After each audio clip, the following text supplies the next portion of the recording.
Hello दोस्तों, pregnancy के दौरान हाइपरथायरॉयडिज्म अपने आप में एक चैलेंजिंग इशू है। जब किसी प्रेग्नेंट फीमेल को थायराइड लेवल्स बढ़ जाते हैं तो उसको मैनेज करना मुश्किल होता है। इसकी इंपॉर्टेंस क्या है, क्यों मैनेज करना जरूरी है, क्या इसके चैलेंजेस है और क्या यूजफुल टिप्स है, इसको मैनेज करने के लिए आज इन सारी चीजों पर बात करेंगे। प्रेगनेंसी में हाइपरथायरॉयडिज्म आज का टॉपिक है, इंपॉर्टेंट टॉपिक है। अक्सर इसमें काफी इंपॉर्टेंट इश्यूज आते हैं जिसके बारे में हम बात करेंगे और इसकी रेलेवेंस क्या है, ये सारी चीजों पर आज हम बात करेंगे।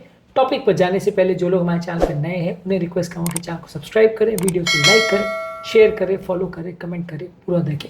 टॉपिक बहुत ही इंपॉर्टेंट है। इसमें सबसे पहले हम बात करेंगे इसकी इंपॉर्टेंस क्या है हाइपरथायरॉयडिज्म को मैनेज करने की। इसके बाद हम बात करेंगे इसमें क्या इंपॉर्टेंट इश्यूज या प्रॉब्लम्स या चैलेंजेस आते हैं और लास्ट में मैनेजमेंट करने की स्ट्रैटेजीज पर हम बात करेंगे, हमारा फाइनल वर्डिक्ट डिस्कस करेंगे। इसलिए वीडियो को एंड तक देखिएगा। तो बिना समय बिगाड़े चलिए शुरू करते हैं इंपॉर्टेंट वीडियो।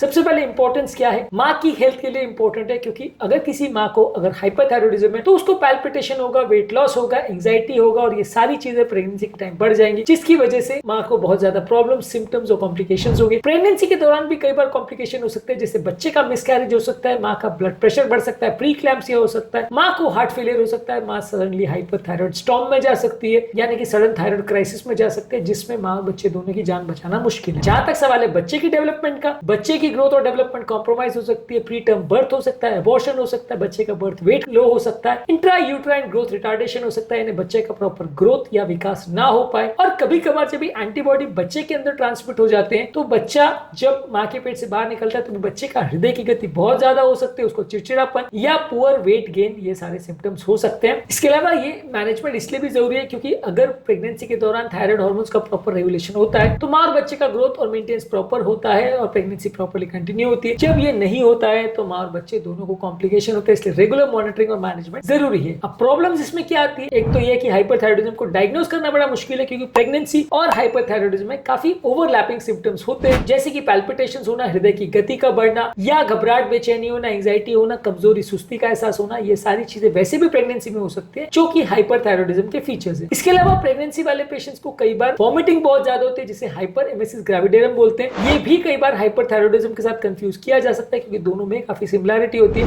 हाइपरथायरॉयडिज्म वाले पेशेंट्स में भी अर्ली प्रेगनेंसी में बहुत ज्यादा वॉमिटिंग, नोजिया हो सकता है, तो हाइपर एमेसिस ग्रेविडेरम यानी प्रेगनेंसी में वॉमिटिंग जो उसके साथ इसे कंफ्यूज कर सकते हैं। इसके अलावा मेडिसिन का देना बड़ा मुश्किल है, क्योंकि कई एंटी थायराइड मेडिसिन है, खासकर जो मेथिमेजोल, कार्बिमेजोल सबसे कॉमनली यूज होता है, वो अगर पहले ट्राइमेस्टर में बच्चे को देते हैं तो बच्चे में विकृति पैदा हो सकते, बच्चा डिफॉर्म पैदा हो सकता है, उसको परमानेंट डिफेक्ट्स हो सकते हैं जिसे बाद में करेक्ट नहीं कर सकते। इसलिए पहले 3 महीने थोड़ा सा क्रूशियल है। इसका रिस्क बहुत ज्यादा नहीं है, लेकिन डेफिनेटली इसमें रिस्क होता है। इसके अलावा प्रेगनेंसी के दौरान दवाइयों के डोजेस को एडजस्ट करना थोड़ा मुश्किल आता है, क्योंकि प्रेगनेंसी के टाइम थोड़ा सा थायराइड लेवल्स फ्लक्चुएट करते हैं, बॉडी में बहुत सारे नए तरह के प्रोटीन्स और एंटीबॉडीज बनते हैं जो थायराइड हार्मोन के लेवल्स को सिग्निफिकेंटली चेंज कर सकते हैं। इसके अलावा प्रेगनेंसी के दौरान बार बार डोजेस को चेंज करना भी पड़ता है। हर ट्राइमेस्टर के हिसाब से बॉडी के प्रोटीन लेवल्स, वॉल्यूम लेवल्स और हार्मोनल लेवल्स सिग्निफिकेंटली चेंज करते हैं। इसलिए प्रेगनेंसी के टाइम हार्मोनल लेवल्स को मैनेज और मेंटेन करना ज्यादा मुश्किल होता है, ज्यादा प्रॉब्लम्स होती है और ज्यादा साइड इफेक्ट्स दवाइयों के होने का चांस ज्यादा रहता है। जो कॉमनली दवाइयां यूज होती है उसमें मेथिमेजोल अगर पहले ट्राइमेस्टर में दिया जाए तो बच्चे में शारीरिक विकृतियां पैदा कर सकता है। और इसके अलावा जो प्रोपाइल थायरोसिन मेडिसिन यूज होती है वो बच्चे में विकृति तो उतनी नहीं करता है, लेकिन वो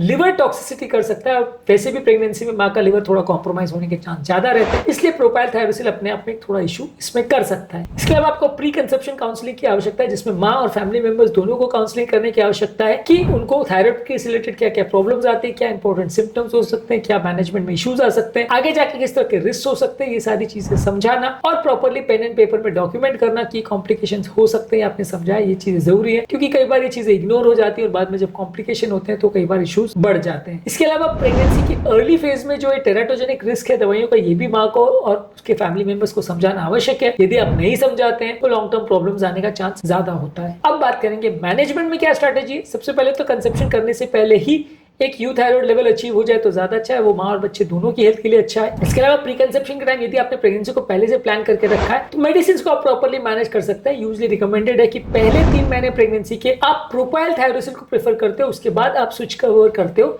मेथिमेजोल या कार्बिमेजोल में, जो कि कॉमनली ज्यादा यूज की जाने वाली दवाइयां हैं। ये दवाइयां पहले ट्राइमेस्टर में बच्चे को नुकसान कर सकते हैं, इसलिए पहले ट्राइमेस्टर में प्रोपाइल थायरोसिन यूज करते हैं।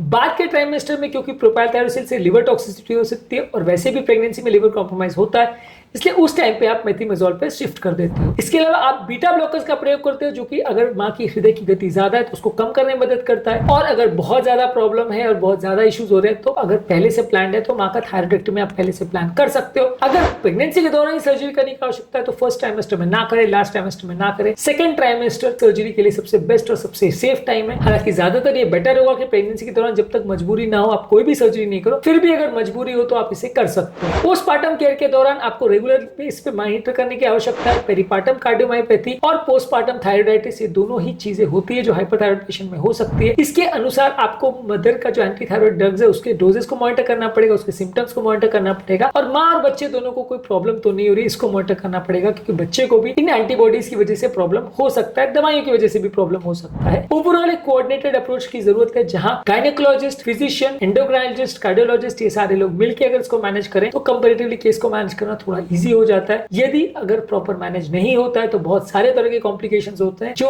कई बार परमानेंट डैमेज भी छोड़ सकते हैं। तो प्रेगनेंसी के दौरान हाइपरथायरॉइडिज्म मैनेजमेंट अपने आप में एक बड़ा इशू है, आज हमने इसको डिस्कस किया। प्रेगनेंसी में हाइपोथायरॉइडिज्म के क्या इश्यूज होते हैं उसको हमने अलग वीडियो में डिस्कस किया, उसे भी जरूर चेकआउट करें। प्रेगनेंसी में बाकी हार्मोनल लेवल्स में क्या फ्लक्चुएशन आते हैं इसको भी हमने अलग वीडियो में डिस्कस किया है, ये भी आप चेकआउट कर सकते हैं। टॉपिक एंड करने से पहले जो लोग हमारे चैनल पर नए हैं मैं रिक्वेस्ट करूंगा चैनल को सब्सक्राइब करें, वीडियो को लाइक करें, शेयर करें, फॉलो करें, कमेंट करें, पूरा